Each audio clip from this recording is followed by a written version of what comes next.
Welcome to an all-new episode of Get Lit with Lianna, the podcast. Join me as I sit down with a new guest author in each episode to discuss their books, careers, and everything in between.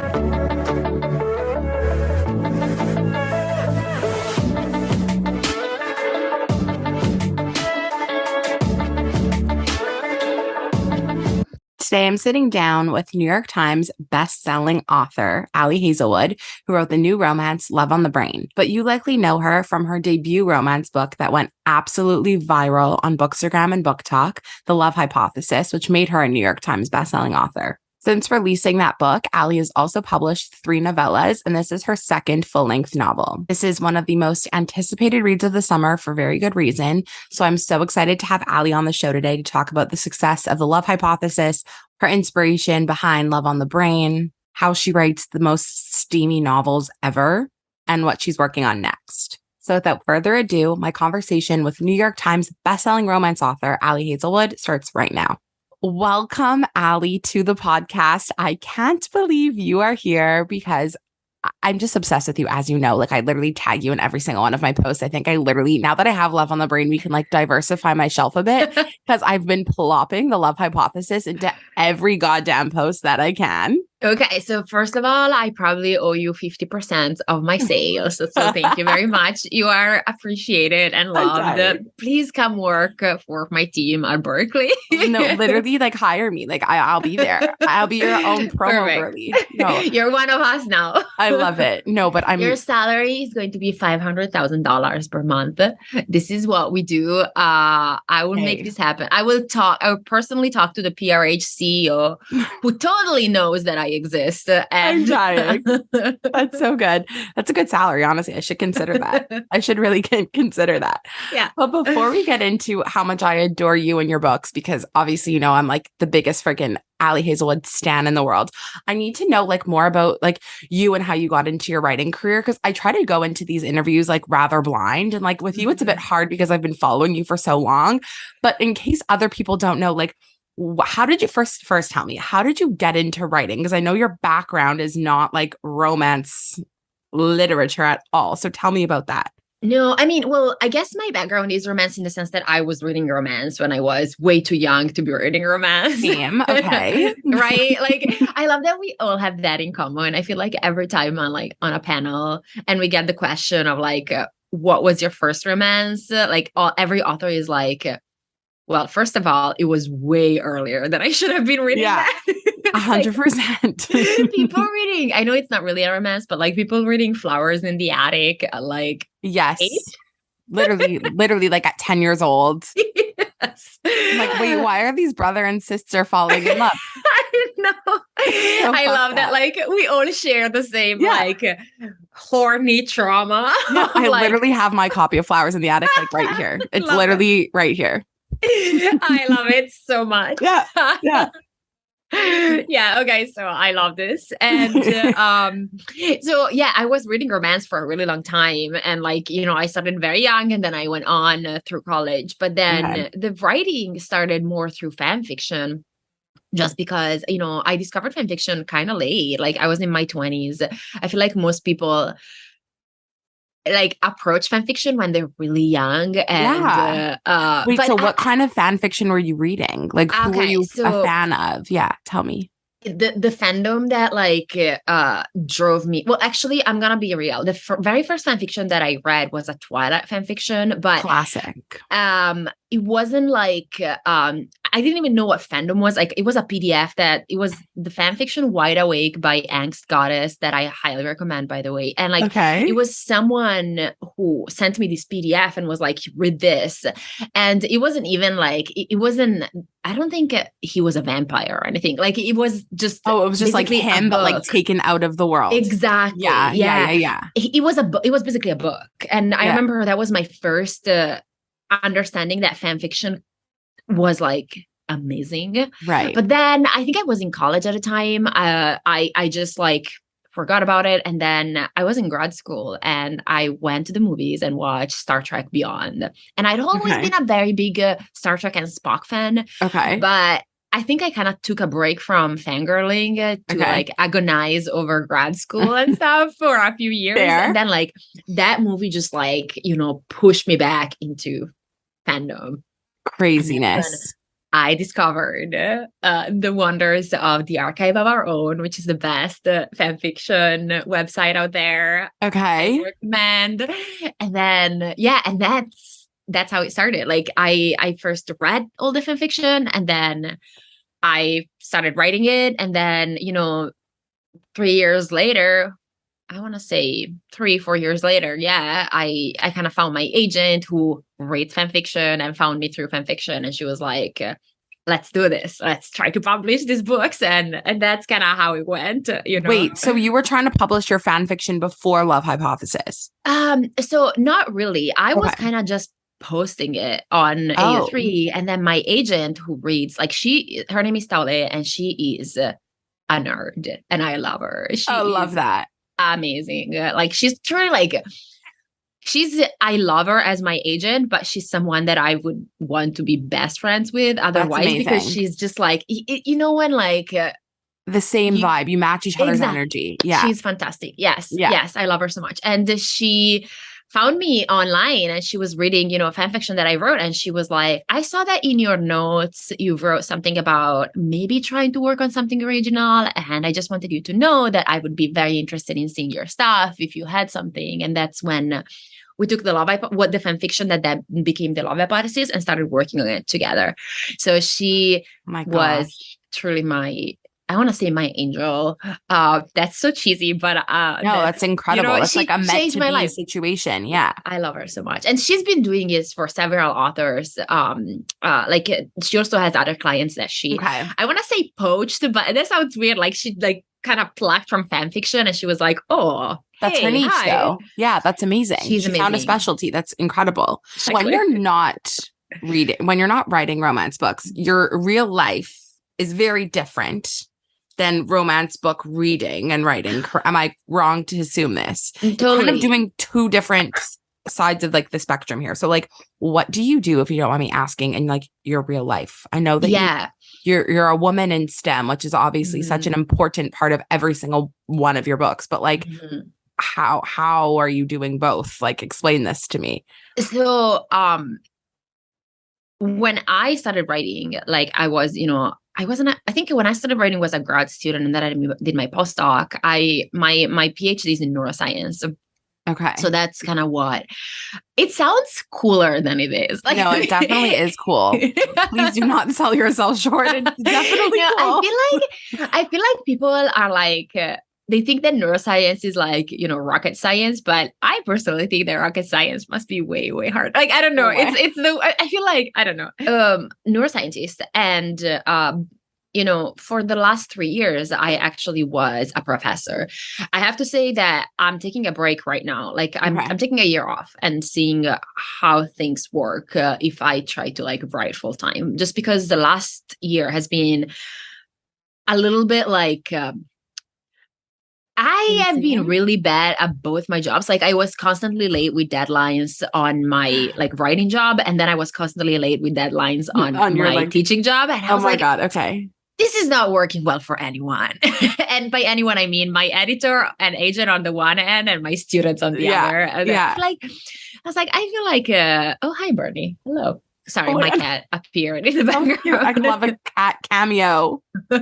I live for this. And so what happened basically was that I realized that I was doing very poorly on all fronts. And so I decided to take a year off. But I mean, I had last year, I had what someone in a book club that I did called my Hannah Montana life, which was where that's what it sounds like. I was going to say you were literally living like the best of both worlds. Like you are you're a pop star by day and then a regular girly by night. That's literally what it is. I love that. Like I feel like being an author is not very pop star, and a lot of just like I actually hate to break it to you, but you are definitely a pop star. Pop star, thank you. Especially in like romance book world. Like I think you are definitely Hannah Montana. I love this. I never even watched Hannah Montana, but I always thought that like Miley Cyrus was super cool. So I just love the comparison. No, you literally Yeah. are living like a double life. But so you found this agent and then you started publishing like your own stuff. Tell me how you like got a book deal. Like tell me about how the Love Hypothesis actually came to be like the book that Yeah. has taken over romance book landia in the last year. Like, I'm gonna be real, that was all my agent. Like the whole selling of the book, I was Okay. like, okay, thank you. Like, I have no Yeah. idea what is happening Yeah. here. But it took actually a really long time. Like, I had so many edits.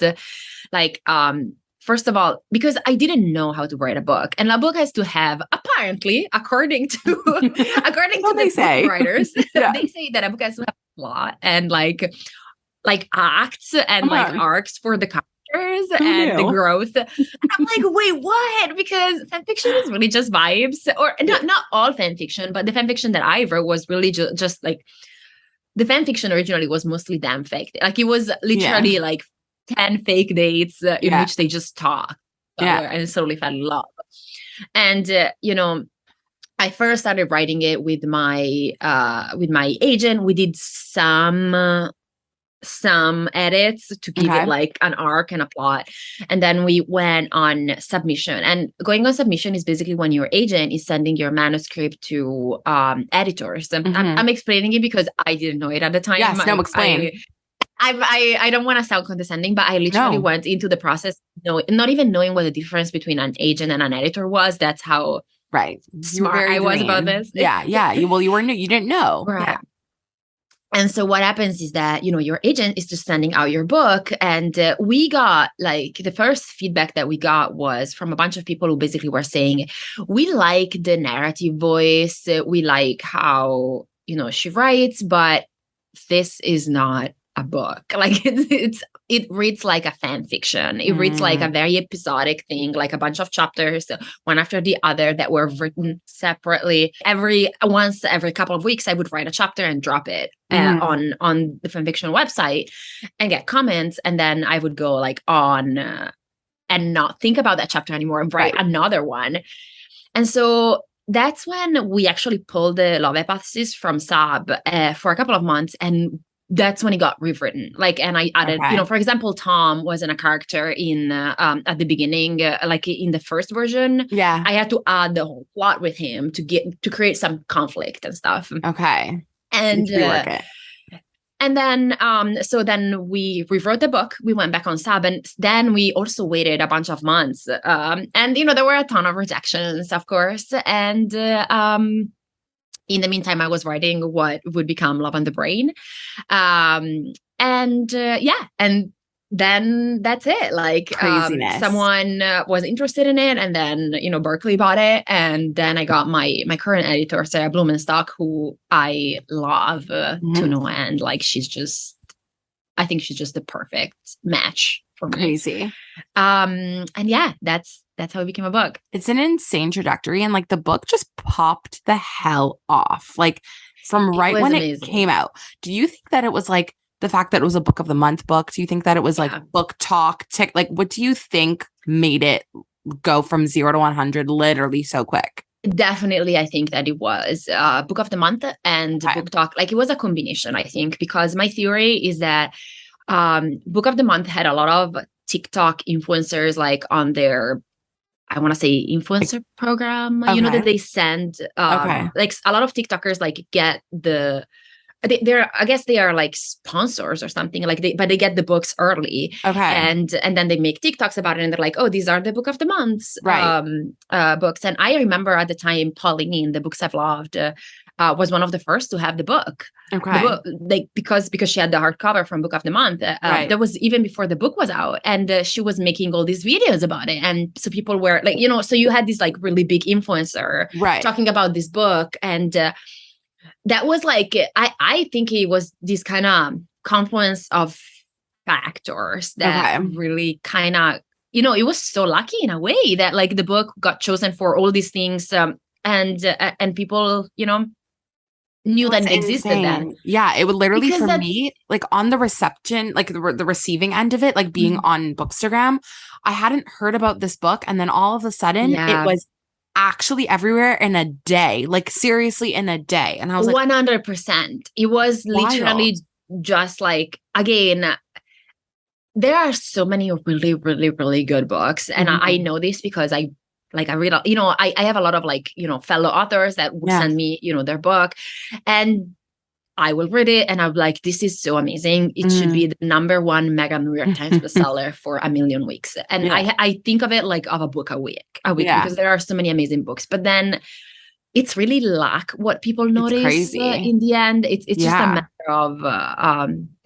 it's really luck. And I think there were all these like lucky things that just happened. Yeah, you had like the stars aligned really for you. Yeah, really. yeah. That's what I think. Yeah. It's incredible. So now let's talk about Love on the Brain. First of all, I'm obsessed with the cover, and like I didn't understand the point of the cover before I read the book. I was like, why is she like lying there? Like I didn't understand the meaning of the cover.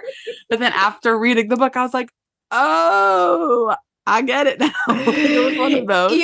It was my editor's idea. She was like, I really want this scene on the cover. And I was like, I know what you're doing and I love you. No, I'm obsessed. But before we talk about this book, I know like you're probably gonna be like, oh my God, I've not done many interviews. Why are you asking me this? But can you give me the little elevator pitch about Love on the Brain? No, I mean, actually, I wrote down like an elevator pitch knowing that people might ask. So every time someone asks, I'm like, my hard work is paying off.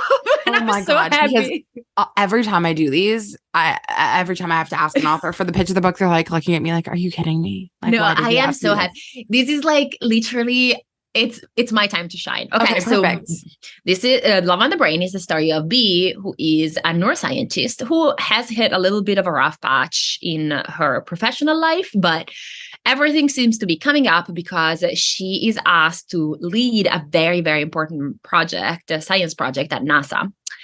And she's, of course, over the moon, except that then she finds out that the person she's going to have to lead the project with is Levi, who is her grad school nemesis. And that's how they end up having to collaborate on this very important project and getting the project done while hating each other. Or do they hate each other? Or do they? Will they end up together? Yes, they will. Yes, they will. So my favorite parts, I think, about your books, both of them, I just love how you create these story worlds that are like so big. Like you could just like really picture the characters living in these worlds. But I love that you've also very intentionally made them women who work in STEM. And I know you're a woman that works in STEM. So I'm noticing not only with your books, but with a lot of other authors, there's just like a boom of romance books of women, like main character women who work in STEM. Why do you think this is happening now? Like, what do you have any idea? Like, are you speaking to author friends? Are you hearing things? Like, it's incredible and it's so different.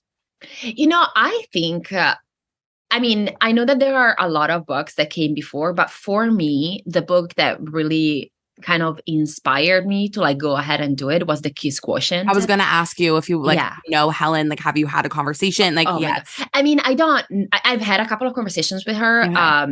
I try not to harass her because I literally would like be in her DMs 24 hours a day. The way I'm in your DMs. I love you. I love you. I love you. I love you. I love you. So I'm like, I try to like not be that person. Okay, fair. But I love her. And The Kiss Quotient, like I remember reading The Kiss Quotient and reading about Stella and having her being a woman in STEM meant so much to me. Like I remember reading it and being like, oh, this is so cool. Yeah. And so I think that, and I wonder if like that is the same for like, Jasmine Guillory writes a lot about, lawyers, for example, because she's a former lawyer or a current lawyer, maybe still. I mean, I guess if you're a lawyer, you are always a lawyer. Yeah. Right? But like, I guess if she's currently practicing. Maybe she's not practicing, but like she has the whole attorney, the whole bar thing. I truly have no idea how lawyers work, but you know what I mean? And but like, I think it's like,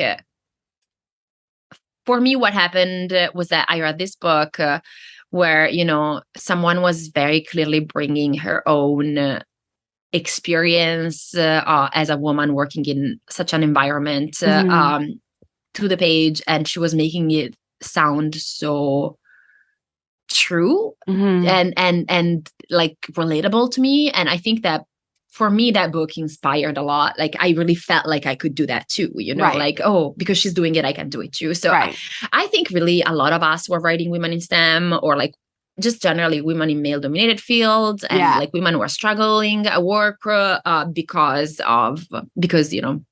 they're different from like 90% of the workers For there. sure. I mean, I don't know. I think a lot of us maybe are kind of taking, other books that we read and that were very important to us. And Right. I know, because I talk with a lot of other authors, that The Kiss Quotient was like kind of this pivotal, amazing book that meant so much to all of us. Yeah. I also feel like it's just very like cool that all of these romance authors now that are writing books about women in STEM are like, they all have science backgrounds themselves and they're just like writing what they know. Like I love one of my favorite authors ever is Allison Ashley, who I know has the same pub date as you. Her book is coming out. I love that book so much. I love her and I love all of her books. And she's always written books about some form of like women in STEM, like her first book, obviously, whatever. Anyway, so I just find that there's like such this big boom now of like really, really smart women who are writing these like romance books that are so much more than just like a typical fluffy romance book. And the added element of like them being part of like a sciencey world. Totally. It's so cool. And like in the title of the book is Would You Rather, right? Yes. Am I correct? Okay. So in Would You Rather, it's such an important plot point because, the person actually goes back to school and she's getting her master's in, I want to say it's something dietary for children. Exactly. Yeah. The whole purpose of it is that she like needs healthcare in order to get like the treatments that she needs. Exactly. Yeah. It's a whole crazy, it's an amazing story. It's marriage of convenience. It's so good. It just meant a lot to me. Just, this girl is going back to school to pursue her dreams because she wants to know stuff. And like, it's just such it's so nice to read. And then like the hero is like this red-headed beyond architect.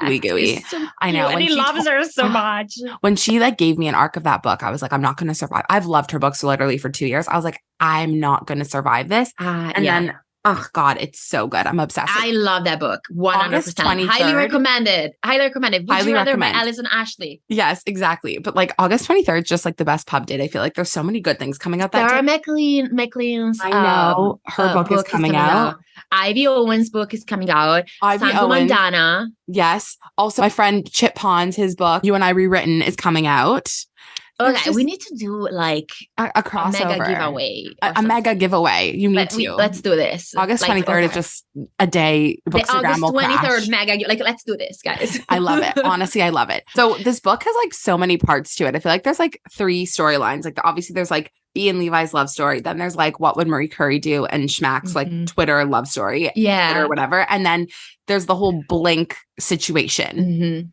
Was it hard to like outline all 3 of these stories and make them intertwine? Like, tell me what the outlining process and preparing to write this book was like for you. Yeah, I mean, it was very much my first book in many ways. So I literally had no idea what I was doing. I had to pick up a bunch of craft books. I remember at the time, another author, Elizabeth Little, was like, because I was telling her, I was like, how does one plot? And she was like, there are books that teach you how to plot. And I was like, hang on, what? And so I was reading like Save the Cat Writes a Book. I was reading Romancing the Beat. And they were super helpful. Like they really told me there are supposed to be arcs and, beats that you have to follow. And I was like, oh my God, no way. Thank you. It was really helpful. And, I mean, the outline, I struggle. Like, I think maybe because I come from fan fiction, I think it's much easier for me to write like them having a 10-page conversation than to like lead the plot somewhere. And it was definitely hard. And I don't even know, like, I haven't read the book in a while. And I don't know, I feel like maybe if I read the book now, maybe I'm like, oh, I would do that differently. So I'm not going to read the book for a while. Well, I wouldn't do anything differently. I thought it flowed perfectly and it tied everything in together so well. But it was so many storylines. Like as a reader, I was like, this could not have been like an easy process. No, it definitely did not feel easy. And I was second guessing myself every second of it. I really, I mean, I struggle with the plotting thing. It's not easy for me. I struggled with my third book as well. Like I was like, is it going am I doing this right?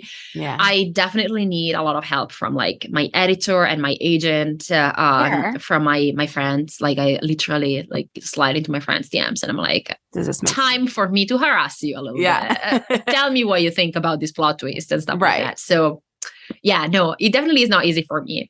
I Yeah. wish I was more of a plot. Like sometimes not sometimes, often I read books and I'm like, or like you read thrillers and you're Mhm. like, Jesus, like this is amazing. Like these Yeah. people are geniuses. How did they Yeah. do this? I know that I actually had a conversation with a thriller author who wrote a romance book. And I was like, how do you write like thrillers? Like, how do you write these twists? And she was literally point blank, like, thrillers are not hard to write. It's a formula. Romance is way harder to write. And I was like, Oh I my God. don't believe you. Like, I just don't believe you. I just don't. So I I am guess so it's in just awe. the way your brain works. I guess like things come easier to other people.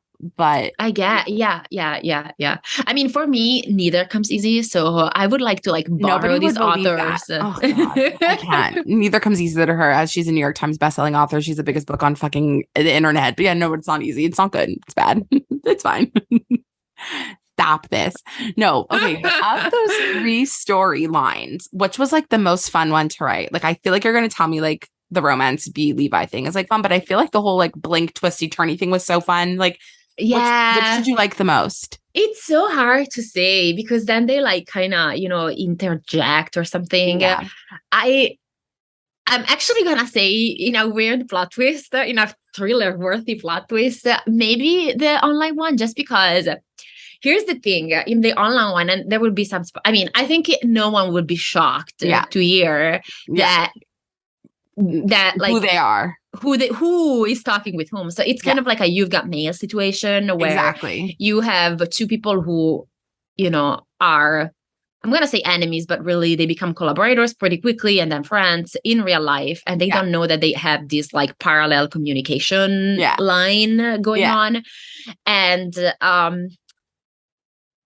that was just really fun because it was kind of a, like they could be incredibly honest with each other when talking to each other about each other without but not knowing it. Yeah. Right. So it was so much fun to have, Levi telling all these things that he felt that's the best about. part. That's the best part because I you get love like it. so into his head. Yeah, exactly. Yeah. It's kind of like a way to have a little bit of a spotlight into what he's thinking and feeling without knowing exactly what he's thinking and feeling. 100%. And I just really like that. It's just fun to have, like, I feel like it's so fun to have someone, declare his love for you without knowing that he's, I don't know. I really enjoyed writing that. I just need to know like how the heck you write the steam that you write, because like the love hypothesis, obviously chapters, was it 16? Yeah, right. I think it was 16. Yeah. Hey, I think actually a friend or someone recently told me that it starts on page 69 or something, I think. There's something with 60. There's something with 69, 100%. So when I read the book, I was like, this is honestly like scary. I love this. I didn't even know that, but I love it. Yeah. Someone recently was telling me that they recommended the book to someone who doesn't really like to read steam, and they were like, just skip chapter 16. And then they said that then like this person skipped chapter 16 and then they started from chapter 17 and like there's still more sex in chapter 17. It continues on. And they were like, wait, you told me just to skip chapter 16. What exactly? They're losers because I missed literally the best part of the book.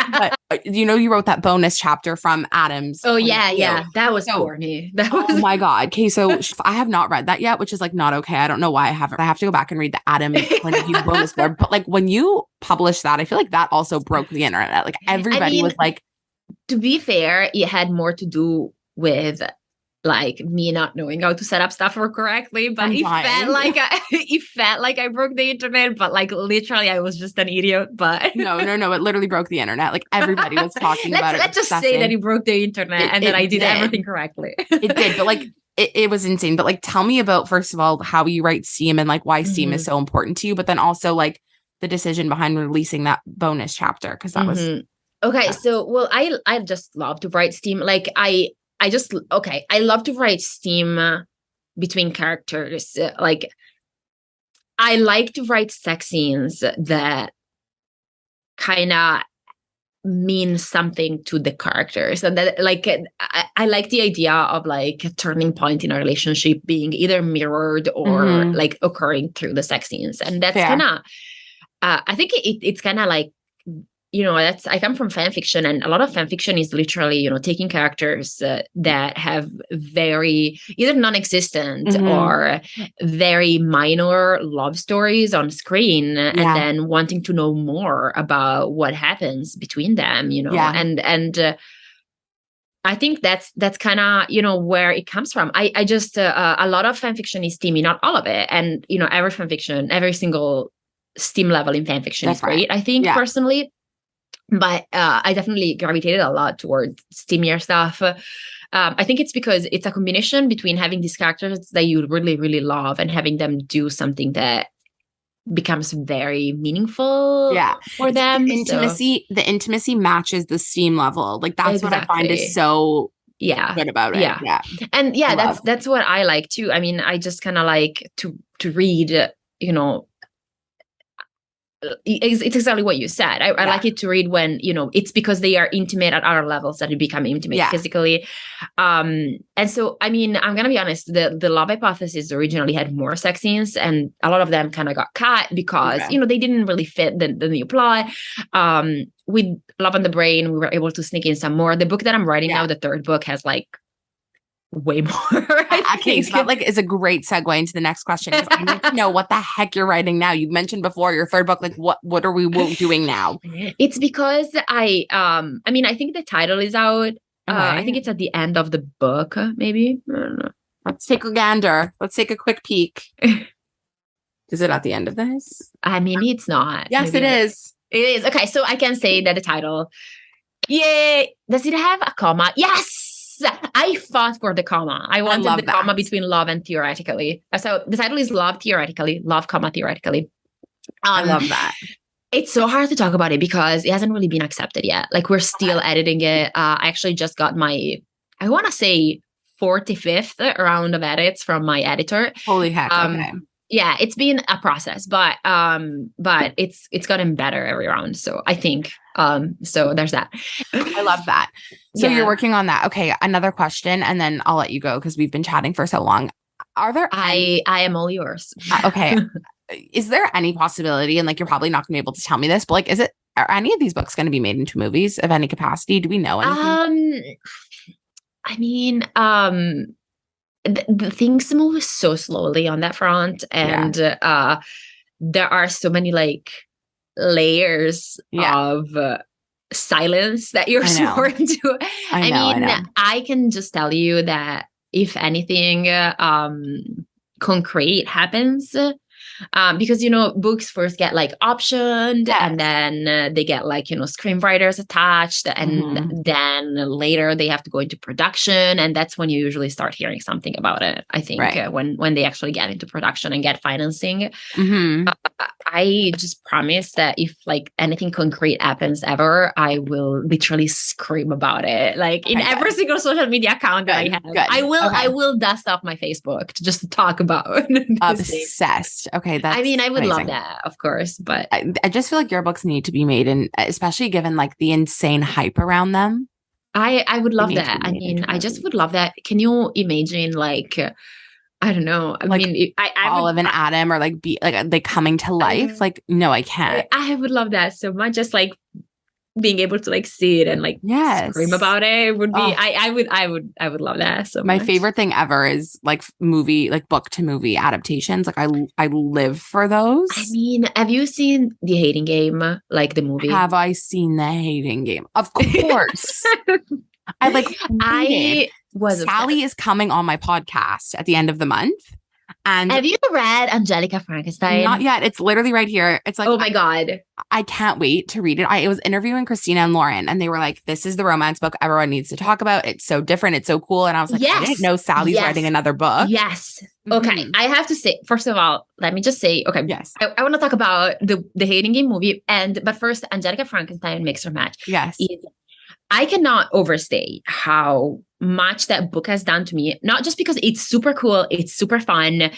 I'm literally there thirsting for a zombie because that's what I'm doing. I'm like, Sally, what have you done to me? Yeah. I love that book. It's so different and like, it's so just fun. Like I'm bonkers, so nuts, good, sexy, steamy. I'm so Jelly. excited. Jelly Angelica is just my favorite. I love her so much. Another woman in STEM, by the way. I know. And I just truly, I cannot recommend that book enough. But aside from that, it meant a lot to me because she is literally just writing what she wants and she's doing it in a masterful way. Like she wrote The Hating Game and now she's finding something completely different. And my fourth book, I wanted to be something different from what I've written so far. And I think I read that book at the very like best time. I was like, okay, I've loved Sally Thorne since The Hating Game. And this book is something completely different from The Hating Game, but still I am loving every single word that this author is doing. So it gives me hope that even if I write something different, the reader like it. Like that's how I felt also about like Christina Lauren, like Something Wilder. Like and Something Wilder, so exactly. Different, same but thing. I still really liked it. It's just exactly. Different. Yeah. So I am just like it. I just want to say, like, this book, like, just the concept of this book and how much I adored it did a lot for me, not just as a reader, but also as a writer. So that was the Angelica Frankenstein. Highly recommend. Beautiful book. Aside from that, The Hating Game, of course, I've read The Hating Game 45 times. Me too, like actually 50 times. Yeah. Exactly. And I've watched the movie an embarrassing number of times. Did you scream at every single scene? Like, this is the thing. People were like, first of all, Lucy Hale was the most perfect Lucy. Like when I read the book, how is it possible? Is it like, how is it possible? When I read the book, I pictured Lucy Hale, which is the funniest part. Like she was just meant for it. But like even Josh, like all of it was perfectly casted, I found. And then like the intimacy just from the page just plopped on the screen was perfect. It translated literally. I like can't wait to have Sally on the podcast because I need to know how involved she was in the movie because it literally felt watching the movie literally felt as if she was behind the camera with the book and her brain being like, that's not how it's supposed to be. Switch it. Like it was a perfect translation. Perfect. I know. Yeah. I agree. Like I just felt, and even the things that they changed, I feel like they changed the word and like they just wanted to make it more cinematic, but you could really tell that the spirit of what was in the books was still there. Yeah. I truly was a huge fan. And like just the joy that it gave me, like to watch the movie and be like, that line was in the book. And I loved it. And now it's there. And it's like said in the exact same way I thought it would be said. The joy that gave me, you know, you want it. Like I wanted about like when I read it, the same guy is making the Spanish Love Deception and I know.